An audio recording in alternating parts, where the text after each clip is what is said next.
Funding for this edition of Think Tank with Steve Adubato has been provided by the Robert Wood Johnson Foundation, University Hospital, Gibbons PC, Horizon Blue Cross Blue Shield of New Jersey, the Turrell Fund, supporting Reimagine Childcare, Johnson & Johnson, Berkeley College. Education prepares us to reach our dreams. Be inspired.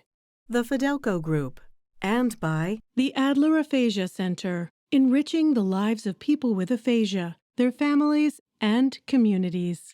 Promotional support provided by Jaffe Communications, supporting innovators and changemakers with public relations and creative services. And by Meadowlands Chamber, building connections, driving business growth.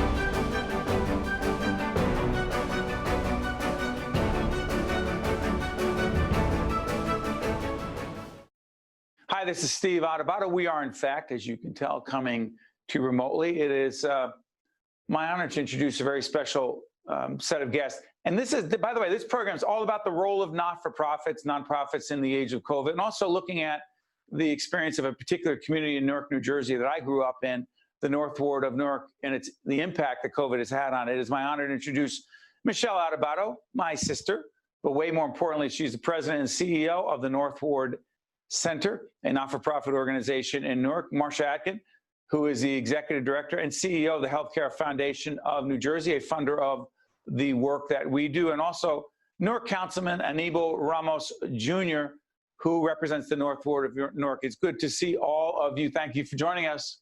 Thank you. Thank you, Steve. Let's set this up. The role of not-for-profits. Marsha, describe the role of nonprofit organizations, not just in Newark, not just in the North Ward, and not just the work that Michele and her colleagues do at the North Ward Center, but why are nonprofits more important than ever before in the age of COVID? Oh, my goodness. Nonprofits serve people who are in need throughout our communities. So it could be people who are hungry. It could be people with special needs of all ages. Nonprofits run cultural institutions. Nonprofits run schools. Nonprofits run all kinds of organizations that we depend upon as a society to help improve the quality of life, provide medical care, provide mental health care, all kinds of care to the people we care about. By the way, to be clear, the Healthcare Foundation also funds not-for-profit organizations, including the North Ward Center, including our not-for-profit production company. Michele, the work of not just the North Ward Center, but your colleagues in the nonprofit world, by the way, huge financial challenges, not just for us, but for everyone. But how do you provide the services you provide in a community so devastated by COVID with serious funding challenges? It's not a choice. We have to provide these services. We are on the front line of this. If we don't do it, no one else will. And without the help of foundations like the Healthcare Foundation, we would not be able to do that. And what I mean, I'm going to give you a quick example. Sure. When this hit back in March, I also founded the Center for Autism. This is an organization where these are adults, 50 adults. We provide day-to-day services for them. They had to be home. Obviously, we were shut down. We couldn't allow it. We couldn't allow them just to be home. We had to provide some sort of services. The immediate first thing I did was, what are we going to do? Who are we going to go to? I thought of Marsha. I did, because she's my go-to person. And the Healthcare Foundation had said there are emergency grants out there. So we immediately applied for an emergency grant within 2 weeks, and this is unheard of. Within 2 weeks, we were able to get every single one of our clients a Chromebook, set it up in their house, and today they are virtually live streaming for 5 to 6 hours with other type of services. That's all because of the Healthcare Foundation. Well, and so we don't turn this into a commercial spot for the Healthcare Foundation, which is warranted, but that's not our goal. I want to ask you, Councilman. Someone says, hey, wait a minute. Isn't that the role of government? Shouldn't government be doing these things? Government can do only so much. Fair, Councilman? Very true, Steve. I mean, we're very fortunate to have organizations like the Northwest Center, foundations like the Healthcare Foundation in New Jersey. You know, I'll give you one example. Here in Essex County, we typically have an average of about 3,000 seniors that attend nutrition sites throughout the county of Essex on a daily basis. These nutrition sites provide, access to healthcare information, nutritious meals, other types of support services. And during this COVID crisis, naturally these centers were shut down. And thanks to the county and the city's partnership with organizations like the Northwest Center, Focus, and a number of other non-for-profit groups, we were able to transition very quickly into delivering meals at home, which was quite an undertaking. And Michelle and I had an opportunity to talk regularly to see how that process was going. And that's just one small example of how important it is for whether it's a municipality, the county government, or the state to have, very effective partnerships with the nonprofit community so that we can get services delivered even during a crisis like the crisis we're in. By the way, let's make it clear. The North Ward of Newark, I shouldn't say 1/5, it's one of 5 wards in the city. If we make the North Ward of Newark or the larger community of Newark a microcosm of other urban communities across the state and nation, Councilman, real quick, how bad did COVID hit the North Ward? Well, it hit us bad in a number of different ways. We obviously had the zip code with the most positive COVID test results, but we also had the largest number of people who were actually tested. We're home to 2 of the largest nursing homes in the city of Newark, and just between those 2 nursing homes, we unfortunately lost about 60 residents. So COVID has hit us hard. But it has brought out the very best in our community. Another example of effective partnership, we partnered with a federally qualified health center known as St. James Healthcare, which is a non-for-profit. And one of our concerns from day one is, what do we do with our seniors that are homebound, that are living in our very large senior housing complexes? How do we get them tested? And thanks to that partnership with St. James, which my office was able to set up, we got over 1,400 seniors tested who probably would not have had the opportunity to go out to one of our testing sites. So we recognize that testing is fundamental in this process, and it's essential in order for us to effectively contain this virus. Well said. Marsha, let me follow up with you, and I'll go back to Michelle in a second. So, Marsha, not-for-profits coming to your foundation, and by the way, we've done a whole range of conversations publicly and offline as well with Marsha about the role of philanthropy. How much pressure is this putting on the philanthropic community, foundations like yours and others, with not-for-profits, more pressure on them than ever before to provide services during COVID when government has less money, nonprofits have less money, and you don't have a bottomless pit of money? That's a question we could spend an hour talking about, but let me just bifurcate it a little bit.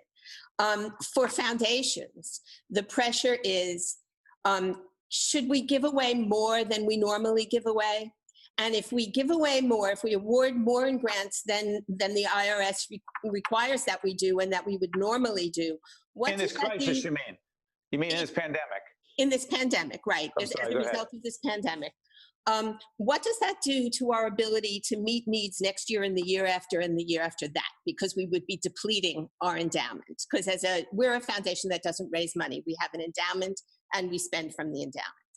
On the other hand, the nonprofits we support are meeting needs that are much greater and more widespread than ever before, and having less ability to fundraise, to have events, to meet their own budgets. And the Chronicle of Philanthropy just issued a survey in its latest issue that says that 13% of the staff of nonprofit organizations across the country has been laid off. That's right. Now that's enormous. I mean, that means that nonprofits have to do more with fewer people. And they have to do more in ways that cost money with less funding to do that. So, Michelle just talked about buying Chromebooks for all her at the Center for Autism. Yeah, for all her clients. Schools have to do that. People who provide mental health services have to do that. It's endless. And as you said, Steve, our endowment is not endless. So there's that tension all the time. But we at the Healthcare Foundation vowed that we were going to do all that we could to meet this crisis. And so far, we've given away about $4 million in grants. During this period? During this, so say March to when we're taping in middle toward the late end of August. Seriously? Seriously.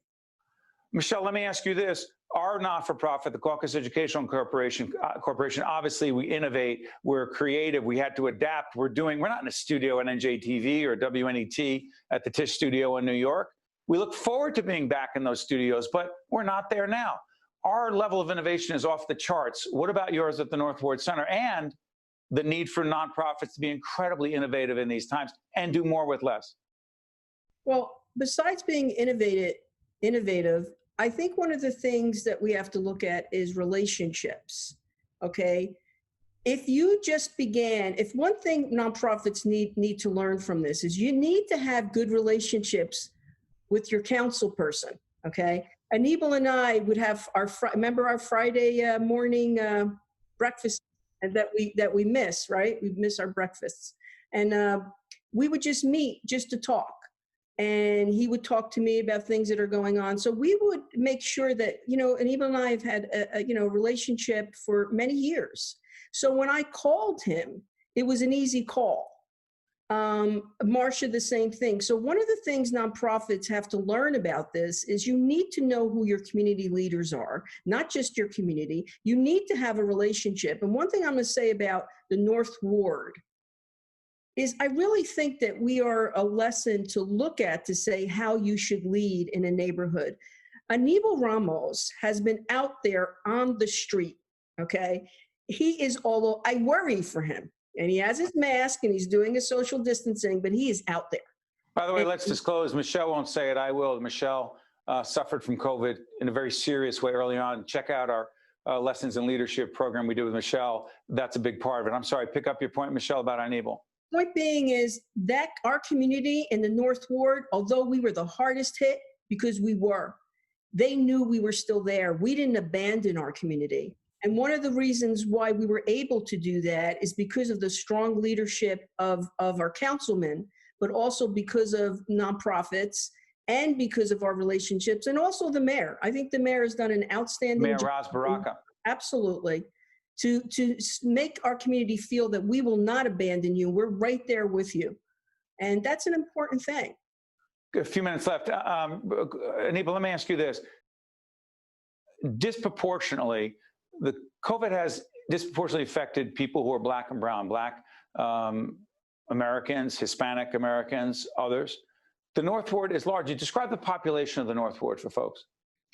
Well, it's predominantly Hispanic, and within the Hispanic community, you have a cross-section of individuals primarily from Puerto Rico, Dominican Republic, Ecuador. We do have an emerging African-American community as well. And that's one of the reasons why we've really zeroed in on setting up these strategic partnerships around testing, because like Michelle mentioned earlier, especially with our immigrant population, there's a sense of distrust with government. And that's a population within the city that the mayor, myself, and others have really focused on to get more actively involved in getting testing. Marsha, final comments on this.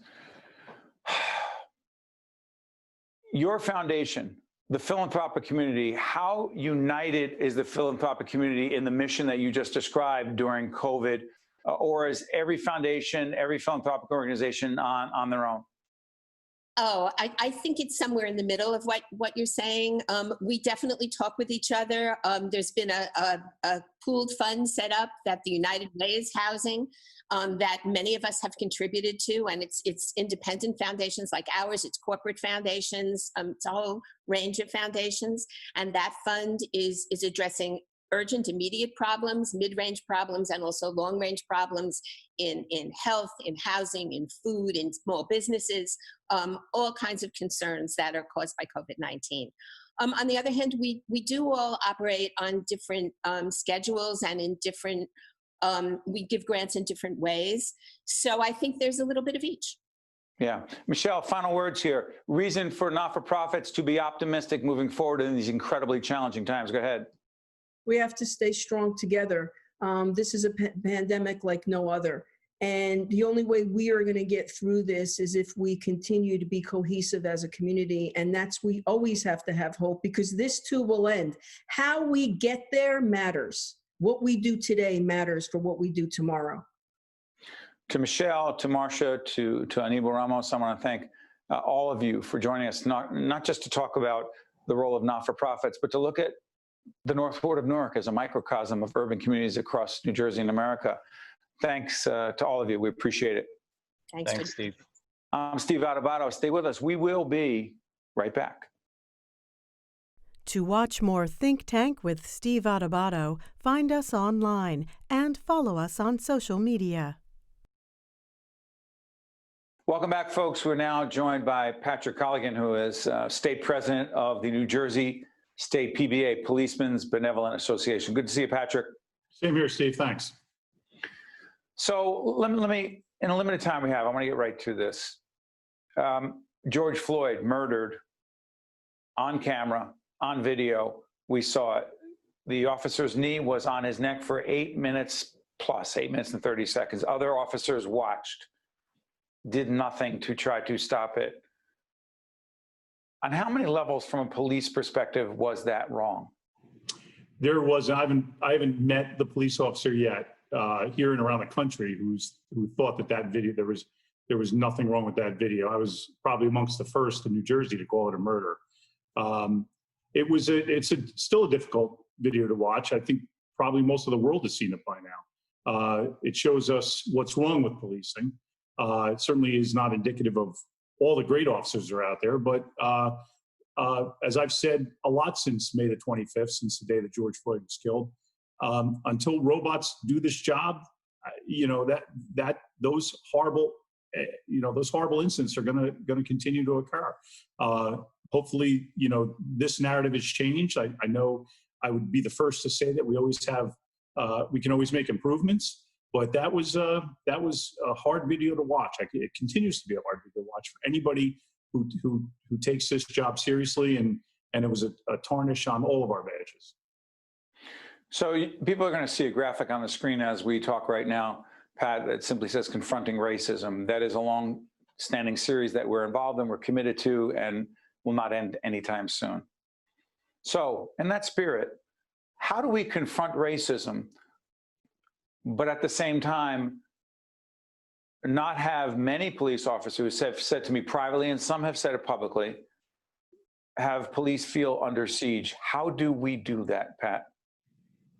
Well, it's never, even before the murder of George Floyd, it's very difficult for us on the law enforcement side. I'm certainly not African American. I didn't grow up, in a hard community, a tough community, and many officers didn't. So it's very hard, quite frankly, and being blunt, it's hard for us to know that side of the story. On the other side, though, sometimes when law enforcement is looking at a video or a prosecutor is looking at a video, we look at it from a different perspective than the average citizen. I think as hard as that video is to look at, when you look at the beating of Rodney King, those officers were exonerated because, Rodney King never really stopped resisting arrest. And that's from a law enforcement perspective. And the reason that the jury, who sits there for weeks on end and listens to all the use of force issues and all the legal issues, and again, I'm not saying it's not an easy video to watch, but from a law enforcement perspective, when somebody stops resisting arrest, force on the police side usually, not always, but usually stops. So at the end of the day, it's very difficult for us to get the perspective of the other side of law enforcement, and it's very difficult for the other side of law enforcement to see what and why we do. When we're making an arrest, when somebody's resisting arrest, no matter how quick it ends, it's very difficult to watch. Whether you're a great adventure and they're just being handcuffed, I mean, your kids are watching somebody's we're taking away their right of freedom. So it's a hard thing to watch somebody resisting arrest and the officers doing whatever they are required to do under the law to get. But Patrick, let me. There are two issues here. First of all, there's none of us who have ever, any of us who have, we just haven't served in your capacity or your brothers and sisters, so we don't know. However, those other cops who were standing there watching that cop with his knee on George Floyd's neck for 8+ minutes, what responsibility do they have, and what does that say about the culture, not just in Minneapolis, but I mean, would most cops, with a commanding officer or superior officer with his knee on the neck of someone who's saying, I can't breathe, dying right in front of him, with people with a video camera right there? I mean, what kind of culture are we talking about that says they don't try to stop it? Well, I will strongly say that video shocked the conscience, which is why we're having this discussion now, which is why. But not just the knee on the neck, it's those other cops too. And it's not about attacking cops, it's asking the question, how do you police yourselves? What I want to say, Steve, is that video is so egregious on every aspect, and all those officers were charged. And that is not the norm. That's why that one video from May the 25th has changed policing profoundly, because that is a, I'm not going to say it's a once in a lifetime video. I hope that it's not. Unfortunately, it's not, Pat, and we know that. It's not. There are too many other videos. But it's a rare video to have that many officers sitting there and watching. It's a rare video, Steve. Do you believe police officers right now, the president has said this as we tape this program on August 13th, the president has said that police officers, the police are under siege, they can't do their job, particularly in urban communities. Do you believe that's accurate? I believe it 1,000%. And you can look at Portland, you can look at Seattle. My friends in New York City, I'm close with the New York City PBA president and his board. They are handcuffed. There's nothing that. What does that mean, Pat? What does that mean to be handcuffed as a cop? We're not able to continue doing our job. Everything, and I'm not saying that there's an issue with videotaping us, but everything is now a video. Everybody shows up and turns the camera on when somebody's resisting arrest. It's now almost fodder. It's some titillating show to watch somebody resisting arrest. But when de Blasio decided to dismantle the anti-crime unit, the plainclothes unit, and basically those officers were told to stand down, they were. We are hampered from doing our job. There's a reason, the defund the police movement, that experiment has already proven how poorly it's working. One second, there's defund, Pat, and then there's taking a certain percentage of the police budget and putting it into social services, put it into recreation, put it into other areas, because cops are asked to do so many things that are outside of quote unquote traditional law enforcement. Go ahead, I'm sorry. No problem. But when we're hampered and we're told not to do our jobs, not to make arrests, we see, everybody has the numbers, we see the astounding triple-digit percentages of crime going on. New York City, Chicago, and really the urban communities. New Jersey, I'll still defend New Jersey. We have not been the problem. We have not made the national media because I'm convinced, and I know that we have the best trained officers in the entire country. We rank 47th in police-involved deaths. We're the densest state, by far the densest state in the country. So we do a good job here, and it's the reason that you don't see us on CNN and Fox News and CNBC, because we don't have those problems here. Of the thousands of protests that we've had, only 3 really went sideways. We had Trenton, we had Atlantic City, and they just made 85 arrests in the last couple of weeks. We had Trenton, we had Atlantic City, and we had one other one that went, that had some issues. But they've been largely peaceful. Camden was peaceful. Right. And by the way, what I'm struck by, and we talked about this with former Governor Christie, he mentioned this in that interview. By the way, check it out. You'll see our website, steveadubato.org. We talked about the Camden police chief who was out there shoulder to shoulder marching with those protesters. Do we not need more of that, Pat? Look, as I said, our business has changed profoundly since May the 25th, since George Floyd was killed. Would I ever sit and say, and I've never said that we don't need change, we don't need to improve. We always need to improve. There's no doubt about it. There's need for improvement in every business, every industry. And real quick, I'm sorry again for interrupting. Those who say the police unions are an obstacle in the way of police reform, you say? Absolutely not. We've been a partner, especially with this Attorney General. We've been a partner with virtually Beer Graywall, the Attorney General. Right, with virtually every single policy he's come out with since he took over. Even at the end of the last administration with Chris Perino, working with the Attorney General's office, working to draft some of these policies, and not only us, but the ACLU, the other groups that have interest in this. So absolutely not. Can you look around the country and say that? You probably can. They not in New Jersey? Not in New Jersey. There's just a few police unions. It's the state PBA, another group that covers municipal officers, and then we have the 3 state trooper unions. And we work closely together.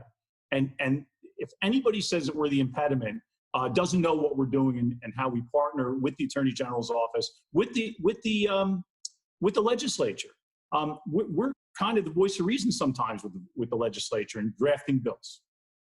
Patrick Colligan, who is the president of the New Jersey State Policemen's Benevolent Association. Pat, thank you for joining us, and we thank you and your colleagues for your service every day. There's a lot of work to do to improve police minority relations and just frankly improving policing overall.